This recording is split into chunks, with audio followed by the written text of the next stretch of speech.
বর্ষার সময় পানি বেঁধে যায়, ওই জন্য এই কোদাল দিয়ে ড্রেন করা হয়, পানি যেন দ্রুতভাবে বেরিয়ে আসে, এই মূলাও যেন নষ্ট না। আসসালামু আলাইকুম। ওয়ালাইকুম সালাম।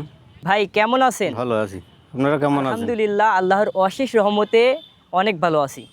খনার বচন অনুযায়ী কথায় বলে 16 চাষে মূলা, তার অর্ধেক তুলা, তার অর্ধেক ধান, বিনা চাষে পান। দেখুন, এটাই সেই মূলা চাষ। এই মূলা চাষ করতে এক সময় চাষ দেওয়া লাগতো 16টি।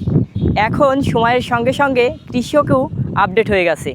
দেখুন, এখন আর 16টি চাষ দেওয়া লাগে না, মূলা চাষ করতে কয়েকটি চাষ দিলেই হয়ে যায়।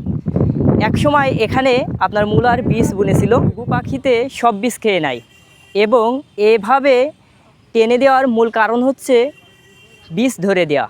এটা করলে আপনার অগ্রিম যে বীজগুলো লাগিয়েছিল ওই বীজগুলোর সঙ্গে এই বীজগুলো আবার একত্রিত হবে, এতে করে ফলনটা অধিক আসবে। এক সময় মূলা চাষ করতে যে অর্থ কৃষকদের হতো, আপনার নিড়ানি দিতেই সব খরচ হয়ে যেত। কৃষকরা এখন কতটা আধুনিক হয়ে গেছে দেখুন। এটাকে বলা হয় বিদে। এই বিদের টানার দুইটি আপনার উপকারিতা রয়েছে।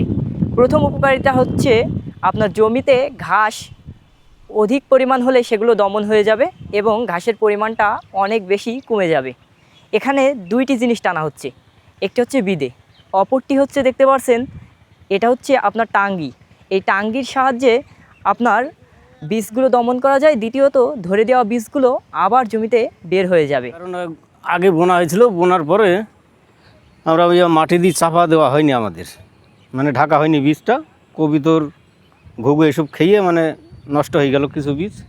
এখন আবার এই টেনে মাটিটা দিয়ে ওর বীজটা ঢেকে দেওয়া হয়, ওই জন্য এই কোদাল দিয়ে ড্রেন করা হয়, পানি যেন দ্রুতভাবে বেরিয়ে আসে, এই মূলাও যেন নষ্ট না হয়, এই কারণে বেড সিস্টেম।